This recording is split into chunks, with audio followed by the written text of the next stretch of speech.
It isn't always easy to change your mind, especially when your opinions are based on emotion and not fact.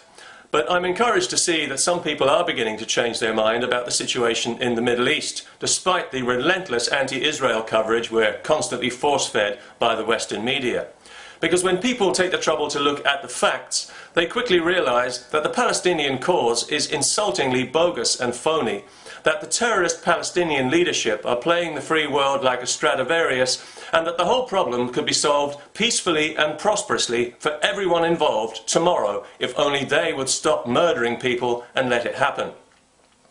People also realize when they look at the facts that for all the talk of an apartheid state in Israel, the only apartheid you'll find in the Middle East is in Arab countries who won't allow their Palestinians to integrate, denying them the most basic of human rights and condemning them to generations of misery and resentment because they need the refugee camps to remain permanently, festering like open sores, to gain sympathy from the gullible West and to con millions of good-hearted people here into supporting their religious war of hatred against Jews, all Jews. Indeed, the Hamas Charter specifically calls for the killing of all Jews, just in case anyone was in any doubt.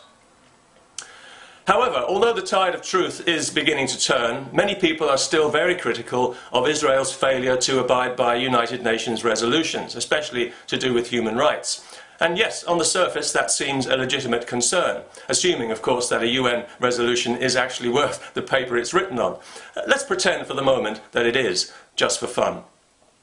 Yes, that's a real puzzle, isn't it? Why would the Israelis ignore dozens of resolutions forced through by a cartel of anti-Semitic Bronze Age barbarians who would destroy their country and everyone in it, including women and children, given half a chance?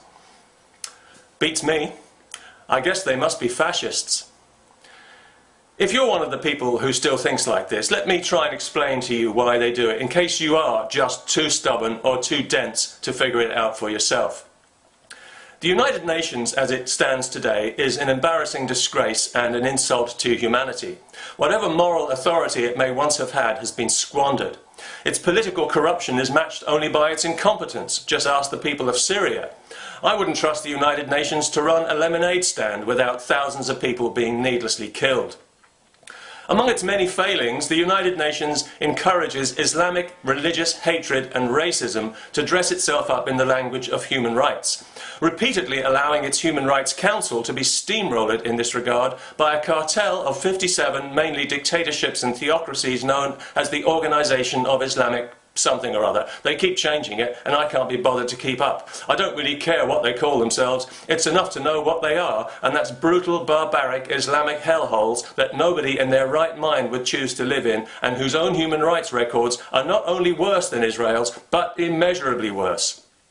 Countries like Iran, where they execute children. Sudan, where they practice slavery and casual genocide. Pakistan, which is supposed to be a democracy, but which is actually a dictatorship of religious ignorance, violence and fear, and where every year 1,000 women are murdered by members of their own family. And of course, Saudi Arabia, the black hole of Islamic barbarism, the world's leading source of terrorist funding, and the absolute moral anus of the universe. These are some of the countries behind the blizzard of resolutions directed at Israel. Countries that belong on the high moral ground the way a rattlesnake belongs in a lunchbox. Countries united by a virulent religious hatred of Jews for being Jews. These are the loudest voices at the United Nations, so of course the Israelis ignore them. It would be suicidal not to.